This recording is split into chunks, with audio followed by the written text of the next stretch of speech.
Soñé que era posible disminuir la mortalidad infantil llevando leche, frijoles y arroz para que los niños pudieran comer todos los días. Soñé que era posible coger a los estudiantes de la periferia y ponerlos en las mejores universidades de este país para que no tengamos jueces y fiscales solo de la élite. Cometí ese crimen que ellos no quieren que cometa más. Debido a ese crimen ya tienen unas 10 causas contra mí. Colocar pobres y negros en la universidad, que los pobres coman carne, que compren coches, que viajen en avión, que hagan su pequeña agricultura, que sean microemprendedores o que tengan su propia casa. Si ese es el crimen que cometí, quiero decir que voy a continuar siendo un criminal en este país porque voy a hacer más, mucho más. Esto lo decía Luis Ignacio Lula da Silva antes de entrar en prisión. Hoy hablamos de la situación política en Brasil. Bienvenidos a Forte Apache.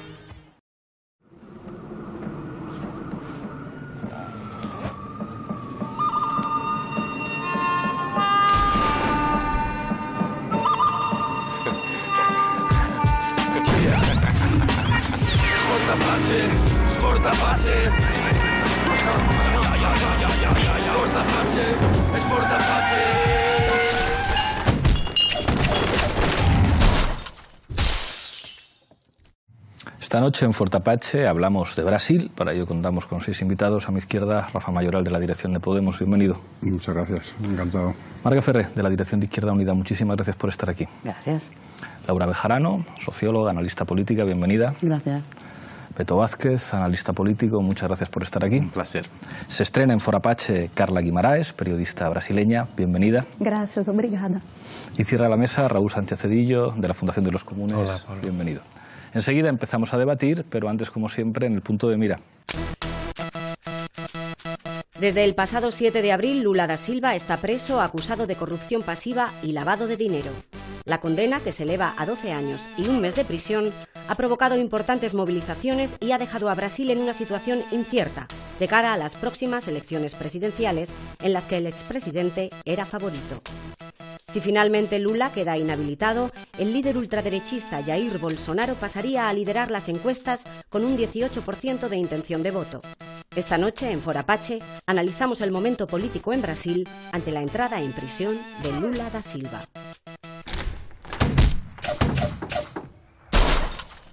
Empezamos, como siempre, en este programa con la regla del minuto. Misma pregunta para los 6 invitados. Empiezo contigo, Rafa. ¿Qué es lo que significa políticamente para Brasil el encarcelamiento de Lula? Bueno, la culminación del proceso del golpe, yo creo que el momento de la destitución de Dilma, que es el momento inicial del golpe de Estado en el Brasil, viene a plantear una estrategia de las élites económicas de Brasil de plantear la cooptación plena de las instituciones y poner a uno de los suyos de presidente, y la principal amenaza es el pueblo brasilero, y era necesario dislocar la amenaza que supone el pueblo brasilero, que aspira a que sus condiciones de vida sean mínimamente dignas, y eso lo representa Lula. Recuerdo la última vez que estuve en Brasil que había un dirigente del PT que me decía que Lula representa para las clases populares en Brasil comer carne, ¿no?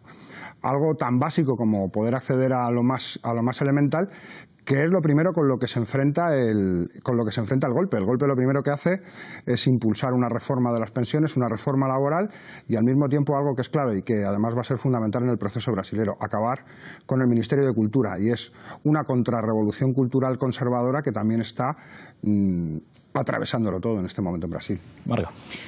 Claro, yo creo que el encarcelamiento de Lula es como un paso más, ¿no?, a lo que estaba comentando Rafa, es que la derecha en Brasil no aceptó el triunfo de Dilma de 2014, ¿no? Y desde entonces hasta hoy ha dado por no aceptado ese triunfo y utiliza todos los requisitos del Estado para instaurar un golpe de Estado, ¿no? Hablábamos de que los golpes de Estado en América Latina y el cambio de ciclo que está forzando la era Trump no van a ser golpes de Estado como los que vivimos en los años 70-80, con golpes militares y miles de detenidos y muertos, cuando pueden forzar unas elecciones como en Honduras, cercar a Maduro de determinada manera, o hacer un golpe de Estado de guante blanco en Brasil con el referendo constitucional, pero en cualquier caso sigue siendo un golpe de Estado, ¿no? Yo creo que se dice poco y se habla poco y mal en España de la causa de Lula, que además es bastante ridícula, que creo que nos dará tiempo para hablar, para demostrar por enésima vez que es, como dice Rafa, el culmen de un golpe de las élites contra un gobierno popular. Laura. Yo creo que el encarcelamiento de Lula lo que significa es la nefasta torpeza, o mejor dicho, lo agradable que es en determinados momentos la nefasta torpeza de la derecha brasileña de no saber gestionar las victorias. Creo que con lo que intentó Moro de humillar a Lula, Lula salió reforzado, y que en este sentido se abre una ventana de oportunidad para que de alguna manera se vuelva a refundar un consenso de la izquierda brasileña, ¿no? En este sentido, creo que el PT se encuentra ante una disyuntiva histórica importante y va a tener que tomar partido sí o sí, que le posiciona en dos partidos, dos decisiones que tiene que tomar, ¿no? O por un lado vuelve a aglutinar el conjunto de los movimientos sociales y vuelve a su idea de conformar ese bloque histórico de poder que de alguna manera emergió en un primer momento, ¿no? con esta articulación de los movimientos sociales, o por el otro vuelve otra vez a esta estrategia que es lo que le ha llevado al declive de cerrar el bloque político y no introducir estos nuevos movimientos sociales para de alguna manera refundar la izquierda brasilera. Beto. Yo diría que la detención de Lula es el disparo que hiere de muerte a la nueva república, ¿no? El periodo político brasileño iniciado al final de la dictadura, ¿no? De un ciclo político, ¿no? Que empieza, ese disparo empieza, como comentábamos aquí, a partir no solo del golpe, ¿no? Se empieza en 2013, en junio de 2013, cuando hay un estallido social, que ya hemos discutido algunas veces aquí, y a partir de ahí una instrumentalización, la creación de una narrativa para condenar al PT, ¿no? Para transformar insatisfacciones populares con los servicios públicos, insatisfacción por la corrupción, pero el precio fue muy alto, porque con eso se llevó la democracia, se desmoralizaron todas las instituciones, los partidos políticos se quedaron ultra fragmentados, los grandes líderes de los últimos 20 años, todos imputados, o prácticamente todos imputados, entonces con eso se descompone el país y ahora se queda una incertidumbre que abre perspectivas desde las más nefastas como Bolsonaro hasta alternativas de una nueva política por la izquierda como Guilherme Boulos. Carla. El encarcelamiento de Lula es intentar borrar un símbolo, ¿no? Lula es un hombre de origen humilde que viene del nordeste de Brasil, que es una de las regiones más pobres, con pasado sindical, que llega al poder en un país clasista y racista, y que además se va con 80% de aprobación. Entonces, él es un ejemplo demasiado fuerte como para seguir vivo, ¿no? Y yo creo que el encarcelamiento de Lula no borra la idea de lo que es Lula. Antes de ir a la cárcel, él dijo, ya no soy un ser humano, ahora soy una idea. Y yo creo que la idea va a persistir. Raúl. Bueno, por no repetir lo que se ha dicho, estoy bastante de acuerdo. Yo creo que hay un aspecto, digamos, una consecuencia del encarcelamiento de Lula, que es el fin del pacto social extractivista, ¿no? Es decir, los límites de ese pacto que llevó a Lula, es decir, nacido de lo más humilde, fundador del PT, al gobierno de una gran potencia como es Brasil. La crisis económica, la incapacidad de gestionar los conflictos y la ofensiva de la derecha, que da uno de esos golpes de la historia brasileña, ¿no? No es el primero de estas características, no todos los golpes fueron como el de 64 y estaría bien que habláramos de eso, pero digamos que igual que Cristina en Argentina y ahora Lula en Brasil, yo creo que esos son los límites de un modelo de acceso al poder y al gobierno que en estas circunstancias pues es muy frágil, ¿no? Esto me interesa mucho porque es verdad que, digamos, en las últimas décadas todo el mundo podía reconocer que el sistema político brasileño era un sistema estructuralmente corrupto, digamos, con la necesidad de comprar congresistas para que los presidentes pudieran sacar adelante sus normas, con una estructura social racista y clasista, con unos poderes económicos y mediáticos muy concretos, con los que durante mucho tiempo el PT convive de manera hasta cierto punto armoniosa, hasta el extremo de que Vargas Llosa divide entre la izquierda caníbal en América Latina y una izquierda vegetariana que se relaciona mejor con el mercado, de la que Brasil sería un ejemplo. Y es verdad que, digamos, Lula se codea con figuras del capitalismo mundial, en España ocurre, es una figura respetada, hasta que en un determinado momento da la impresión de que ya no hay espacio, digamos, para una izquierda como la brasileña, para que pueda hacer políticas de redistribución, pero sin afectar demasiado a los grandes poderes económicos y los poderes mediáticos. Y la sensación que hay ahora es que o se produce un cambio radical en el sistema político brasileño, que ya está en suspenso, o sea, el impeachment de Dina y el golpe blando que llega hasta el punto del encarcelamiento de Lula, habla de un régimen político que tendrá que tener una salida que a lo mejor es por la vía del fascismo, de un fascismo cool, o sea, quizá no con millares de muertos, pero estilo Bolsonaro, o una nueva izquierda brasileña que de alguna manera desafíe consensos con los que en el pasado pudo vivir. Da la impresión, digamos, que, como decía Raúl, que se han agotado las condiciones de posibilidad de un sistema político que podía existir con el PT gobernando. Es que yo creo que hay un análisis también por parte de las élites de que el Lula que viene no es el Lula que se despidió. Y yo creo que eso es otro de los elementos. La emergencia de unos nuevos movimientos sociales que en esa pugna que se da en los momentos previos al impeachment y sobre todo posterior al golpe, que empiezan a emerger, que tienen unos puntos además muy potentes que ponen en cuestión además el establishment, como es la emergencia del movimiento feminista, la importancia del movimiento LGTBI, la importancia de toda la cuestión afrodescendiente y la fuerza política que emerge desde las periferias para convertirse en actor político. El Lula que viene es el Lula que viene con una agenda soberanista, con una agenda de soberanía popular muy potente. Y eso ya no es posible hacerlo sin el ciclo de commodities. Es decir, va a haber que tocar intereses de las élites en el Brasil. Y ahí es donde las élites son inteligentes también y están planteando una pugna por el poder político, por tomar el poder político y ya no por conservar, sino esto es un debate que se establece o una involución democrática o un proceso de profundización democrática, pero el status quo no es posible mantenerlo en estos momentos, ¿no? No, pero al mismo tiempo, quiero decir también, como ha dicho Pablo, la derecha está en crisis. O sea, a por Lula han ido siempre. Es decir, las fuerzas del golpe, o Globo, etcétera, son las fuerzas que sacan en 2005-2006 en la crisis de Mensalao. No pudieron con él, etc. Aquí hay un actor que es muy importante, que tendríamos que analizar porque cambia, que es el PMDB. El PMDB ha sido socio del PT desde el principio y ha estado presente en todos los gobiernos, en la tramitación de todas las leyes. Pero fíjate, es socio del PT y de todos los de presidentes. Claro, porque es el partido de la continuidad del Estado y de la corrupción.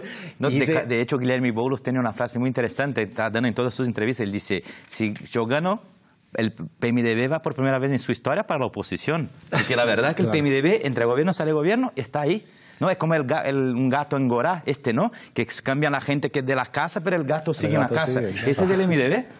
Y de hecho, una de sus figuras se le es conocida como Angorá, la mano derecha de Temer. Como el PNV. Si queremos analizar la fisiología del golpe, hay que ver que precisamente el PMDB promueve el golpe para salvarse de la investigación. Claro, para estancar la sangría, como dijo su presidente.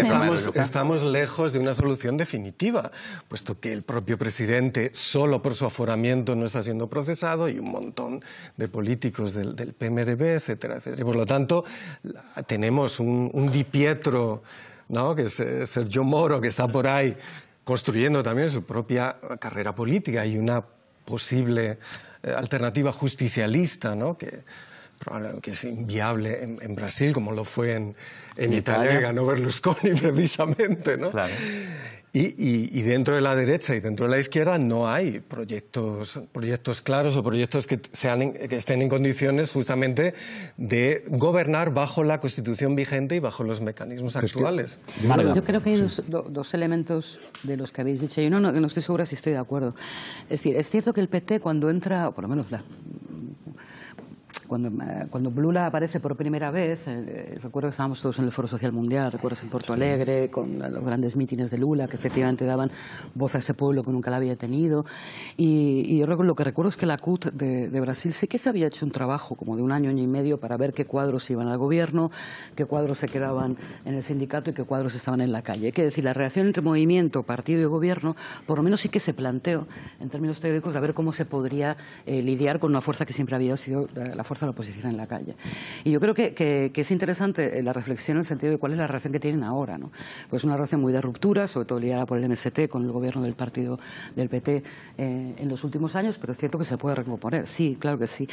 Quiero decirte que la situación no es solo mirar cómo se conforma la izquierda o cómo la izquierda se acomoda ¿no? a determinado régimen, que por supuesto, sino también ver la situación global del continente. Es decir, el fin de la década de gobiernos progresistas tiene también consecuencias para todo el continente, y una de ellas, que quería sacarlo aquí, lo planteaban ahora en Brasil, estuve hace poco en el Foro Social Mundial que hicieron en Salvador de Bahía en torno a la reunión del G20 que va a haber en Buenos Aires. ¿Qué es lo que planteaban ellos? Que viene un proceso brutal de integración de las periferias y de países en vías de desarrollo en la nueva forma de acumulación del capital. Es decir, ¿por qué Trump, la sensación de que Trump está ganando en América Latina? O sea, ha dinamitado UNASUR, o sea, está dinamitando los procesos de integración definidos antes por Obama y está parcializando, ¿no?, el continente. Y Brasil es la pieza central para cualquier diseño que se pueda hacer en América Latina. Los ataques al PT de Brasil, estando yo allí, con eso termino, era como hace un mes, ¿no? Te subías a un taxi, lo comentaba antes, y era Jiménez Los Santos, era un bendito, comparado con lo que el ataque por tierra, mar y aire que hacían a Brasil. La frase más suave que yo escuché es: el PT es el asesino de la moralidad de Brasil. Unas cosas. Y era como Lula en el meeting que dio en el Foro Social Mundial venía a decir: yo quiero presentarme a las elecciones frente al presidente de Globo, que es la televisión que les abarca, que es realmente quien está detrás. Es decir, es el capital que está detrás rediseñando la nueva recomposición de Brasil. Hombre, complicadísimo. El odio al PT es una cosa brutal. Hay muchas leyendas en el folclore brasileño, pero ahora surgió una nueva que es: el PT lo tiene la culpa de todo. Sí. No, Lula es el mayor ladrón de Brasil. Y se repite día sí, día también, y eso no ni siquiera necesita ser probado para ser real. Pues verdad, es la era Trump. Bueno, incluso hay una serie en Netflix, ¿no? El mecanismo, sí, el mecanismo del mismo director de Tropa de Élite, de Narcos, pero que nefasta. Que es una serie terrible contra Lula, ¿no? Sí, nefasta. O sea, pone, por ejemplo, el personaje que el presidente del PMDB, Romero Jucá, que fue el famoso que hizo la frase de estancar la sangría. Lo que necesitamos es un gran acuerdo nacional con el Supremo, con todo, para estancar la sangría. Ponen esas palabras en la boca de Lula, con ese nivel de mala leche. Entonces, claro, pero es financiado por Estados Unidos, Netflix, ¿no? Y entonces, es lo que es. Pero bueno, pero Netflix ha hecho cosas también, o sea, que llama la atención porque Netflix ha hecho cosas como Damnation, o sea, como... Sí, pero también te cuela estas. Sí, sí. Es decir, que a fin de cuentas son las que también importan, ¿no? Que son las que discuten la realidad presente, ¿no? Hablar de Narcos hace 20 años una cosa, hablar de Tropa de Élite como una cosa sociológica, una cosa. Entrar en la batalla política tiene que ser muy responsable, y Padilla, que es el director, fue un completo irresponsable, ¿no? Entonces yo creo que falsear la realidad en una situación tan tensa como la brasileña es muy complicado. Pero el punto de la pregunta de Pablo, yo creo que el problema cuando viene el golpe, viene toda la descomposición, acababa el ciclo de la commodity y tal, pero desde siempre solo fue posible el lulismo porque el margen que la élite brasileña siempre dejó a la izquierda es muy pequeña. En su fase anterior solo fue posible gracias a la figura de Lula.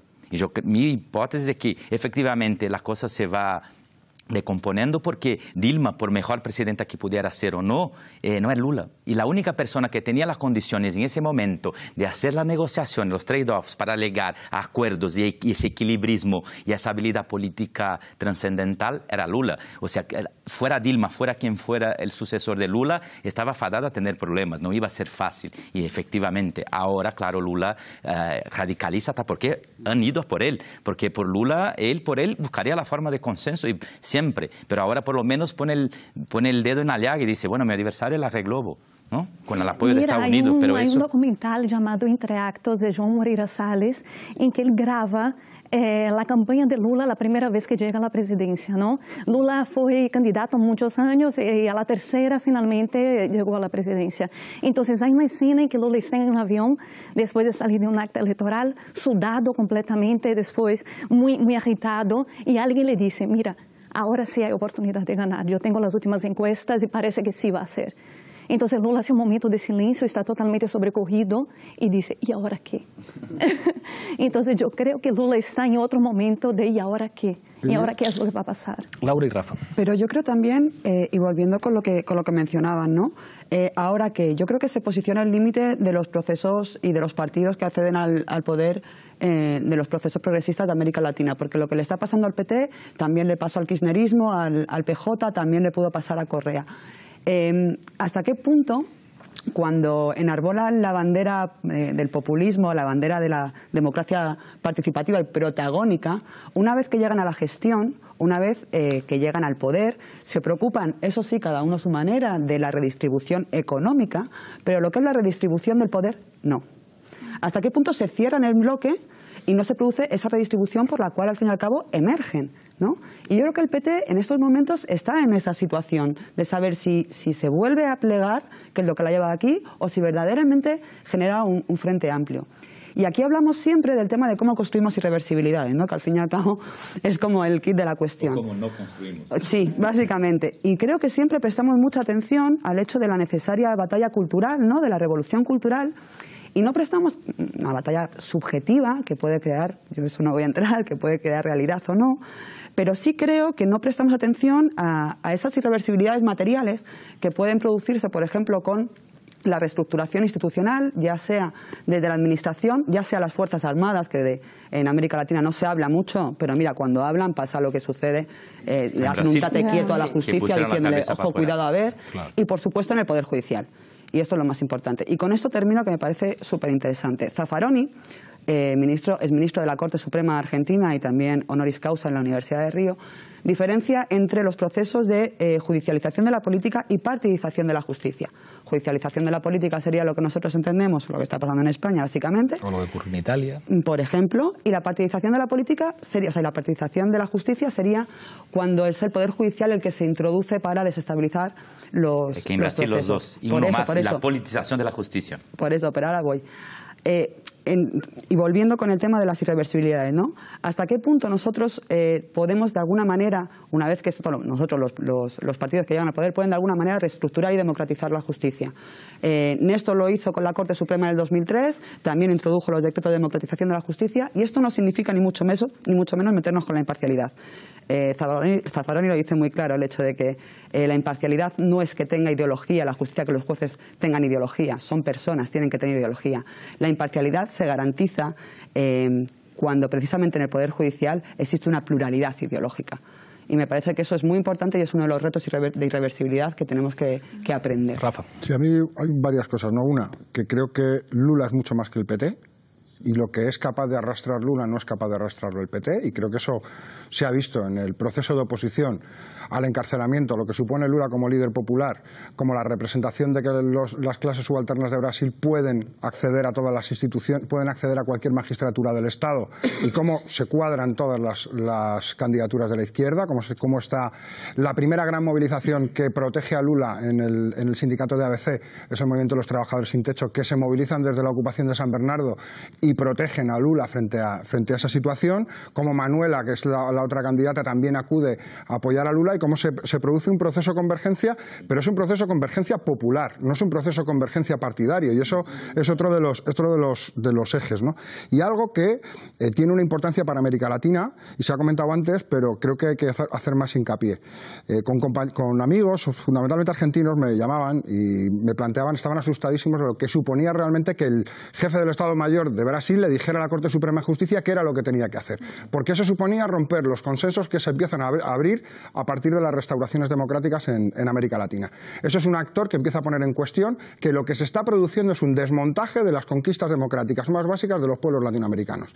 Y ahí hay una bifurcación. Y la última que comentabas, ¿no? Que Lula ya es una idea.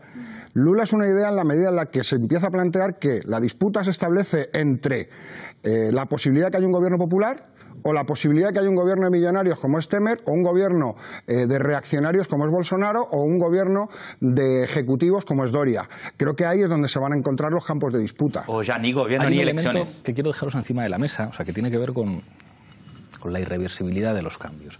Es verdad que en América Latina hemos visto procesos que en términos teóricos podían hacer imaginar, bueno, se va a construir un nuevo régimen político. Como tienen sistemas presidencialistas, digamos, alguien con el 23% pasa a la segunda vuelta, en la segunda vuelta es elegido presidente de la República, convoca una asamblea constituyente y se produce una refundación del Estado. Claro, los límites de esto son pues, los límites del subdesarrollo, de un Estado débil, de un país dependiente de las materias primas, pero Brasil no era esto. Brasil era casi un gendarme geopolítico en América Latina que en algunos momentos parecía que incluso era capaz de competir como autoridad regional con los Estados Unidos. ocurrió, por ejemplo, en el intento de golpe de Estado en Bolivia, que Brasil dice mucho cuidado. Ocurrió, digamos, en otros momentos de inestabilidad en la región en la que aparecía Brasil diciendo: yo soy una de las principales economías a nivel mundial, aunque tengo mucha desigualdad en mi territorio, yo soy un actor geopolítico de primer orden, sin par en América Latina. Si en el pasado se podía pensar México, Argentina, Brasil, daba la impresión de que Brasil era la gran potencia latinoamericana que se iba a convertir en una referencia mundial. Por eso cabía pensar que el Partido de los Trabajadores podía contribuir a construir un nuevo sistema político en Brasil que fuera una referencia para América Latina, con unas estructuras económicas y una posición en los mercados internacionales, pues digamos, más potente que los venezolanos, que básicamente tienen una máquina de hacer billetes de dólar, que es el petróleo, pero que tuvieron muchas dificultades para industrializar el país más allá del petróleo y del papel de PDVSA, y no digamos otros países de América Latina. Y sin embargo, parece que al final también en Brasil es enormemente difícil poner en valor un gigante geopolítico como Brasil. ¿Por qué no se aprovechó el momento histórico? Quiero decir, porque tenemos una constante de ese pacto social extractivista. Tanto lo que hace Dilma en el segundo gobierno, pero incluso al final del último gobierno Lula, que es el plan de aceleración del crecimiento, es volver a las viejas políticas del Estado Novo y también bajo otro prisma de la dictadura. Pero es la misma dinámica que tuvieron los Kirchner en Argentina. Es decir, tú tienes una estructura social que solo la cambia la lucha de clases y la lucha de clases subalternas. Entonces tiene que haber pifostio. Entonces, ¿cómo haces para permitir que esa revolución cultural y política genere irreversibilidades y al mismo tiempo no te den un golpe, no te desestabilicen?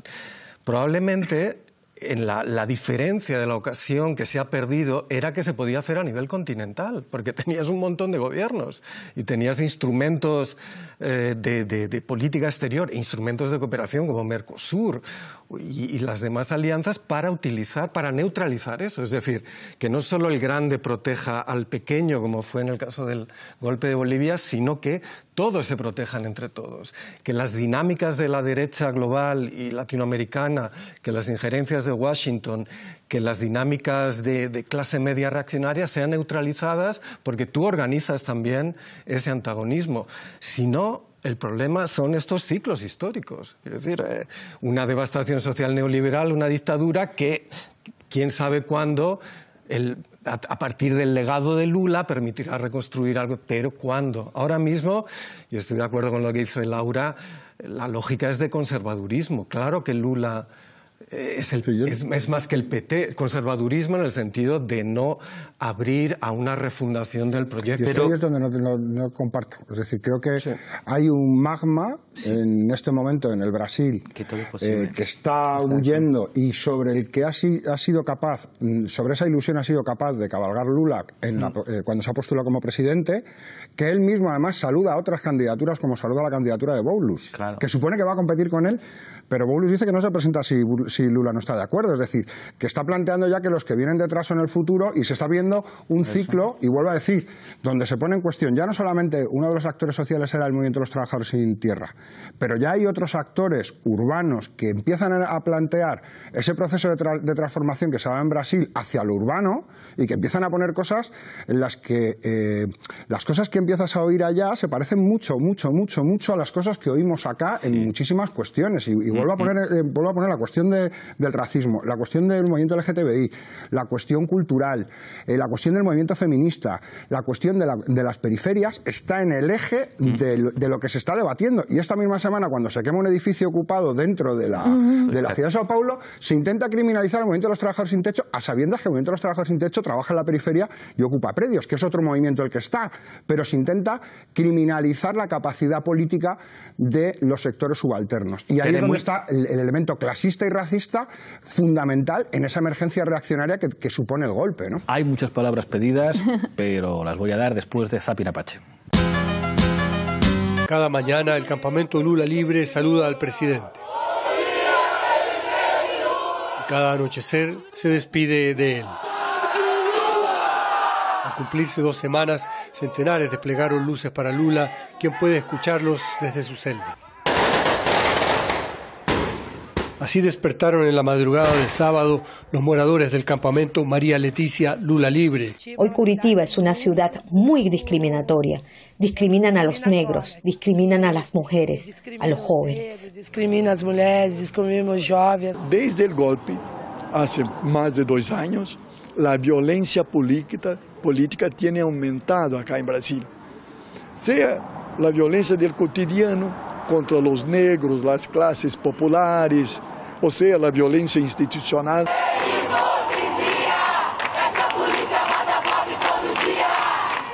Así transcurrió la segunda jornada de protestas en Río. El asesinato de Marielle Franco tuvo lugar el miércoles en la noche en el centro de Río, cuando volvía de un evento de empoderamiento de mujeres negras. ¿Cuánto tiempo pasará en este país racista, en este país que odia a los pobres, que asesina a los pobres y que no les da ninguna oportunidad a los negros? Será muy difícil que aparezca una nueva Marielle. Y ahora Lula, el más grande líder popular de Brasil, en la cárcel. Silenciada, la voz de Lula se multiplica. Los sondeos le dan un apoyo de 47%. Acredito que na polícia tenha corrupção, tá? Mas em sua grande maioria os policiais querem fazer um trabalho honesto, um trabalho que... Tá maluco, irmão? Tá louco, isso não.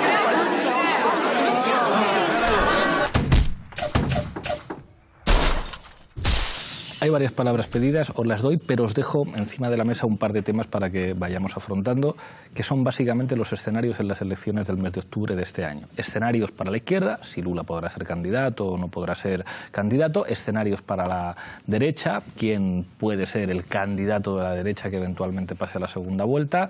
Abran fuego. Marga. Hablando, o sea, estuve en Brasil, en Salvador de Bahía, en el Foro Social Mundial en el mes de marzo, justo cuando asesinaron a Marielle, y si quisiera antes de contestar volver a poner encima de la mesa que tiene razón, por lo menos Rafa lo que dice, o yo por lo menos lo vi ahí y no lo percibía, que el tema de los feminicidios y sobre todo el tema del racismo es algo que en Europa ni olemos cómo se pervive allí, y que es desde luego una nueva identidad terriblemente orgullosa y muy combativa, ¿no? Y que tiene que ver también con que ha habido un cambio económico en Brasil, donde ya el 70% de los trabajadores en el sector servicios, vinculado a la ciudad, y que la base social de la que surge la CUT y el PT y el propio liderazgo metalúrgico de Lula es otro tipo de base social en la que se tiene que enfrentar el PT.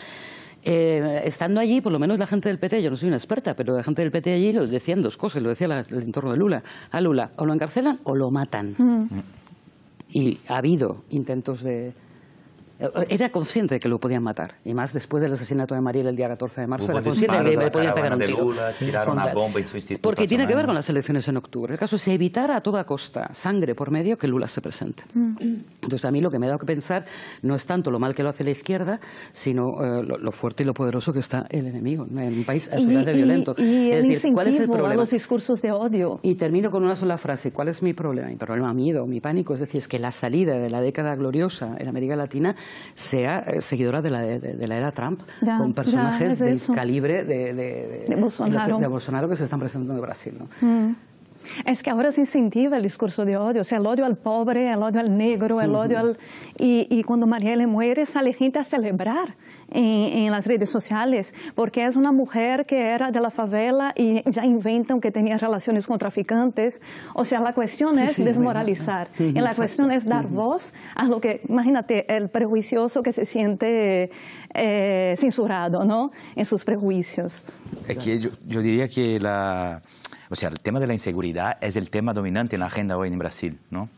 La cuestión es para dónde canaliza la inseguridad, ¿no? Si es para el miedo, ¿no? Con salir, y ahí el miedo te va a traer el odio, ¿no? La intolerancia y salidas a la Bolsonaro, o si tú puedes llevar también esa sensación para la esperanza. Yo creo que esa es la pelea que el campo progresista centro-izquierda tendría que disputar. Pero Brasil es una realidad muy dura, o sea, tenemos 10 manadas al día, ¿no? Aquí estamos todos conmovidos desde España con el tema de la manada. En Brasil son 10 estupros, violaciones colectivas al día. Son 62.000 homicidios, el país con mayor número de asesinatos absolutos en el planeta. Per cápita no, pero cuando la variable es la vida humana, el número absoluto yo creo que cuenta, ¿no? Entonces, o sea, es una realidad, y 80% de esos homicidios con armas de fuego, y el 80% son jóvenes negros de las periferias. Entonces, de ahí que de eso estamos hablando. Para mí lo que pasa con las elecciones, voy a hurtarme de hablar de lo demás, hablar del futuro, yo creo que es lo más importante. La izquierda tiene ahora una disyuntiva, ¿no? O sea, Lula yo creo que está haciendo la cosa correcta, que es mantenerse como candidato. Y tiene que forzar y forcejear la máquina hasta el límite. Y parece que eso va a hacer. Es decir, ir hasta el 15 de agosto, que es el último día para registrar su candidatura, y registrarse como candidato. Y posiblemente poner ahí la gran pregunta, ¿quién sería el vice? Que pudiera hacer alguna señal, ¿no? Y por supuesto que la gente no quisieron que él hiciera ese movimiento, por eso lo metieron en la cárcel. Hubo señales del establishment que han dicho, baja el tono, hace como José Serra, el ex candidato tucano, renuncia a ser ministro, vuelve a su puesto en el Senado y cállate, que te dejamos callado. Pero Lula dijo, no, aquí se juega mucho. Entonces Lula mantiene esa candidatura, pero claro, a partir de los disparos en la caravana de Lula, de la muerte de Marielle, de hace una semana, dispararon a 2 personas en el campamento Marisa Leticia, delante de donde está Lula encarcelado. La policía de ahí dice, tire ese Lula de aquí, ¿no? Nadie quiere más Lula encarcelado en sus dependencias porque genera un pitoste considerable. Entre ese escenario, Lula mantiene, y eso genera un estrés, una tensión en el sistema político brasileño brutal. Y Lula está apostando a eso. Dijeron, bueno, me hicieron un juicio y una detención política, entonces yo voy a seguir tensionando al sistema. Y eso genera una situación muy complicada, porque mientras la izquierda no defina su candidato, la derecha termina siendo picada por la cobra que ha creado, porque mientras no define su candidato, la derecha es incapaz de definir. Por eso que tiene una fragmentación la derecha de 10 candidatos. ¿Contra quién se va a enfrentar? No saben. Están desesperados diciendo, no, que Lula, esa estrategia de Lula es kamikaze, tiene que salir. O sea, todos los editoriales, todos los periódicos, los telediarios de Brasil dicen, Lula, dice que no es, di de una vez que no eres más candidato. Están todos implorando, rogando a Lula. Y Lula dice, no, voy a ser. Y mientras Lula sea el candidato, aunque no pueda llegar, se empantana el juego de la propia derecha, que no encuentra un candidato y la derecha se queda con miedo. ¿Qué candidato de la derecha podría ser? El candidato de la derecha, según lo que se dice en los bastidores en Brasil, ya hay un preacuerdo de no agresión, digo, de la centro-derecha, ¿no? Bolsonaro es el efecto colateral de ese proceso de ruptura democrática que se les fue de la mano.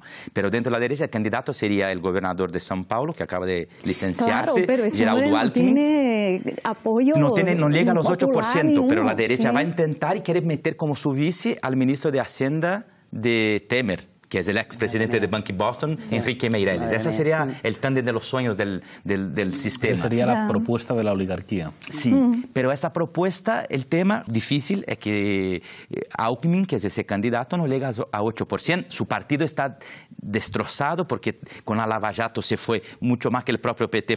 El PT, mira que las encuestas dicen que es el partido, cuando se pregunta a la gente, ¿tiene algún partido? 20% de la gente en Brasil dice que de 18 a 22, que es del PT. Y el segundo no llega a 6%. O sea, que con todo el PT, mal que bien, mantiene sus 20%, Lula más, 30, 40, pero el PT mantiene 20%. Los demás están destrozados, reventados. Y el propio Alckmin, que es ese candidato, en las planillas de la corrupción de la Odebrecht estaba como el santo, ¿no? Porque él predica ahí las enseñanzas del Monseñor Esquivel de Balaguer, conocido. Y entonces, claro, ese personaje que además es soso, que lograr un momento donde la política, estamos en un momento de vértigo, ¿no? Donde la política se acelera. Pero un candidato así la población se dio cuenta del golpe, por eso la derecha no tiene candidato, porque la población se dio cuenta de lo que estaba ocurriendo. Sí. ¿No? La población cuando ve que la Lava Jato, que iba a parar toda la corrupción, empieza a ser una cosa que solo persigue a Lula por un lado, y después con el desastre absoluto del gobierno Temer, que tiene 96% de la gente en su contra. Claro, esos fueron los 2 mayores electores de Lula. Por eso que Lula en un momento bajaba, pero vuelve a subir, porque además con la detención de Lula sube más, ¿no? Entonces el desastre de Temer más la persecución a Lula es lo que hace la izquierda, porque la gente empieza a decir, hoy yo estaba siendo utilizado como masa de maniobra. Sí, hay una cuestión que sí me parece clave, que es la significación política que tiene el asesinato de Marielle, que es una mujer negra de las favelas, que es lesbiana además y que además milita en todas esas causas. Creo que eso es el elemento central porque es lo que quieren matar. O sea, no la quieren matar a ella, quieren matar lo que significa como actor político que las mujeres negras, lesbianas de las favelas se conviertan en actores políticos. Eso es representa todo lo peor contra lo que se quieren enfrentar. Por eso creo que la gran pregunta, y ahí es donde va a estar la clave, no va a ser si hay un candidato de la izquierda y hay un candidato de la derecha. Aquí la cuestión está en si va a haber un candidato del campo popular y va a haber un candidato de las élites. Esa es la pregunta que es ganadora. Y eso es lo que Lula entiende desde el principio, sí. Y por eso Lula rompe todos los esquemas y por eso, evidentemente, las élites temen a Lula. Porque Lula no tiene límites en ese sentido, sino que identifica sectores sociales amplísimos y además uno de los sectores que había perdido, que era la intelectualidad, es Temer quien se la vuelve a entregar otra vez al campo popular desde que la primera medida que toma es disolver el Ministerio de Cultura. Y es que están ocurriendo cosas como que escrachen a Judith Butler en el aeropuerto e intenten la agredan. Porque hay una ideología clarísima en contra del feminismo como un elemento central contra el que ellos tienen que combatir.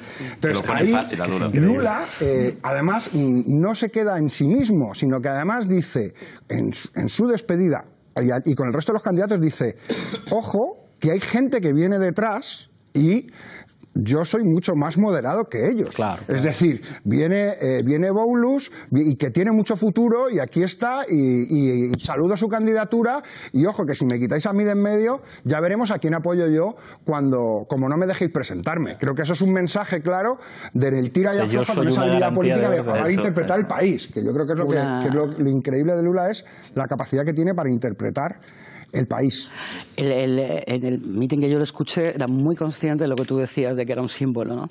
Él decía, si no me dejan hablar, hablaré por vuestra voz, si no me dejan caminar, caminaré con vuestros pies, si no me dejan luchar, lucharé a través de vosotros, ¿no? Es decir, yo soy el pueblo, en un discurso súper emotivo, y la persona que la acompañaba era Manuela Dávila, la candidata del PSDB, del Partido Comunista de Brasil, que es una mujer fascinante, o sea, y muy poderosa, de generación de jóvenes poderosísimas que están saliendo en Brasil, que es como muy brutal, y le rodeaba aparte de una izquierda muy radicalizada, o sea, también en un entorno muy de movimientos y muy así, y la gente, por lo menos la percepción, igual estoy equivocada, es que yo creo que el PT ha tenido muchas dudas en cómo resolver esta cuestión, y por supuesto hay grandes sectores del PT que querían proponer otro candidato o incluso un candidato que no sea el mismo partido, pero sacarlo, y que es Lula quien decide, y el sector más afín a Lula que dice no, solo hay un candidato y sin Lula es un fraude, que es el lema nacional. Sí. Sin Lula es un fraude. Elección sin Lula es fraude. Es fraude, ¿no? Que es el lema de las camisetas, el lema que va a continuar pasado el 15 de agosto. Es una lucha día a día y constante, y a mí me parecía como muy... Sí, pero hay movimentaciones, yo hice la radiografía de la derecha, pero la izquierda, o sea, Lula va a mantenerse hasta el límite, hasta que pueda. Si en algún momento tiene que decantarse, hay tres alternativas. Buscar una alternativa dentro del Partido de los Trabajadores, donde el nombre es Fernando Haddad. Alcalde de São Paulo, profesor de ciencia política, ex-ministro, el mejor ministro de la historia. Un hombre de izquierda. Un hombre de izquierda, exministro de Educación, un tipo bastante tranquilo, moderado, pero de nuevo un poco sufre del mismo problema de Alckmin. Es un tipo muy sereno, muy tranquilo. Para una elección tan polarizada, sería un excelente ministro jefe de la Casa Civil para organizar el gobierno. No un candidato. Es difícil. Entonces ese es el nombre dentro del PT. Lula va a intentar estirar, porque si no puede, con la apuesta de Lula es, cuanto más yo tardo, más fácil es la transferencia de votos. Si te hago ahora, no. Entonces va con eso. Esa sería su apuesta dentro del PT. El problema, Fernando Haddad no es muy querido por el aparato petista. Eso es una realidad, ¿no? Pero Lula tiene una ventaja. Si Lula dice es una bestia, y el PT cierra filas, o sea, no hay gente haciendo blandito, no, o sea, la gente va, pero la gente no, que el aparato del PT pero no le gusta. Pero tiene un precedente que fue que perdió Sao Paulo. Sí, eso, claro. que Lula nos dijo... Pero poco popular. Sí, claro. Eso. Entonces tiene este problema, pero sería el nombre de Lula, ¿no? Tiene una cabeza muy bien amoblada, un gran político, pero las otras dos alternativas son fuera del PT, y ahí sería una primera cosa, que es un tema muy difícil para el PT, abrir mano de la hegemonía. Por la izquierda, Boulos, Lula pasó el bastón a Boulos. Una gran interlocutora esos días estuvo por Madrid, nos decía eso, pasó el bastón. Pero claro, Lula pasa el bastón y dice, sigue, ¿no? Entonces quiere ver si Boulos empieza a salir. Pero Boulos está movimentándose muy bien. O sea, ocupó el edificio triplex de Lula de la causa y dejó claro que Moro había negado a que se pudiera hacer una auditoría los abogados de Lula en el inmueble. Cuando Boulos entra ahí a hacer las grabaciones se ve que no hubo la reforma, que entonces desmonta, entonces gana el apoyo Lula. Cuenta lo del triplex, que la gente dice, entramos en el triplex, no, si es de Lula es nuestro, sí, nadie nos puede sacar de aquí, y si no es de Lula. Entonces que aparezca el dueño y la policía de forma arbitraria, sin autorización del juez, dijo, nosotros vamos a sacar a vosotros de ahí de alguna manera. Estamos llegando al final, volvemos a la regla del minuto, un minuto cada uno de conclusiones. Empiezo contigo, Rafa. Minuto. Bueno, yo creo que en Brasil se juegan muchas cosas para América Latina y para el mundo. Y creo que además se juega el nuevo modelo político del futuro. Y creo que esa pregunta que hay que hacer, o sea, que creo que es la pregunta ganadora en el Brasil, que es un gobierno de las élites o un gobierno popular, es la gran pregunta que se tienen que hacer las fuerzas políticas progresistas en el mundo en estos momentos. No es un momento de moderación y no se gana con moderación. Y lo ha demostrado Trump, lo ha demostrado Macron. Se gana poniendo encima de la mesa qué es lo que se quiere para el futuro y apostando y poniendo mucha carne en el asador. Y eso significa ser capaces de identificar los intereses materiales de las mayorías sociales. Creo que Lula lo representa, creo que la gran duda va a ser si va a ser Lula o va a ser el resultado, ¿no? Lo que pare esta situación que ha llevado a Lula a la cárcel y al golpe en el Brasil. Pero hoy lo que se define en Brasil es democracia o involución. Y yo creo que esa es la pregunta que hay que responder. Marga.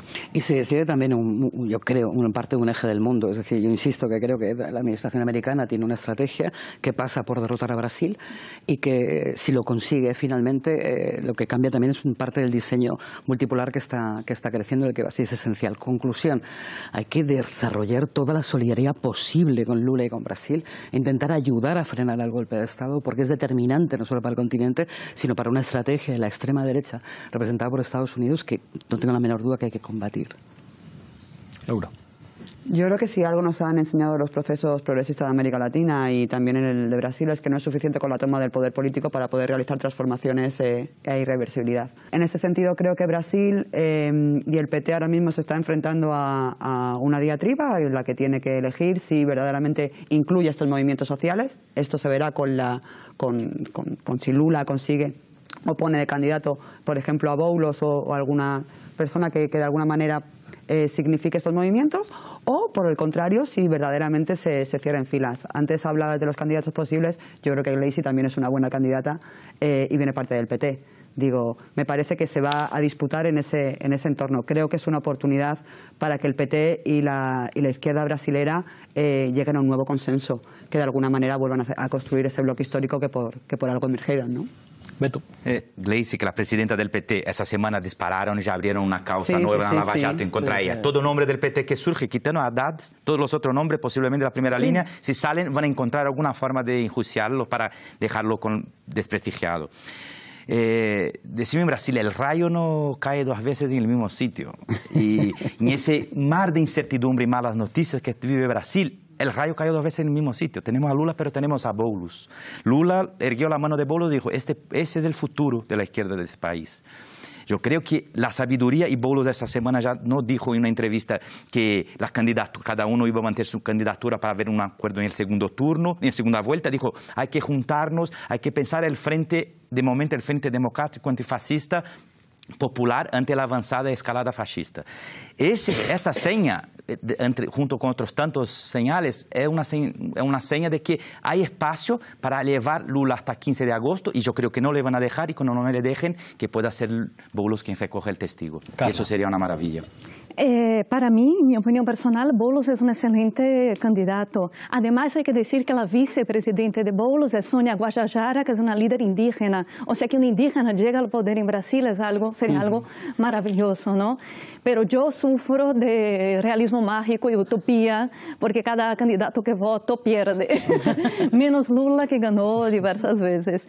Yo creo que el momento ahora en Brasil es muy duro y muy difícil, ¿no? Porque tenemos una democracia que empezó, que el gobierno militar termina en el 85, tenemos una democracia muy frágil, con dos momentos importantes, la Constitución, la elección de Lula, y ahora con el impeachment y el encarcelamiento, yo creo que lo que está en riesgo en Brasil es la propia democracia. Raúl. optimista, pero también lo veo muy difícil. La repetición del experimento Lula, pues después del fin del ciclo latinoamericano, pues va a ser muy difícil. Y yo creo que lo que permite albergar esperanza es esa conciencia de que estamos ante un giro histórico, en el sentido que decía Marga, es decir, que realmente la estabilidad del régimen, de la Constitución del 88,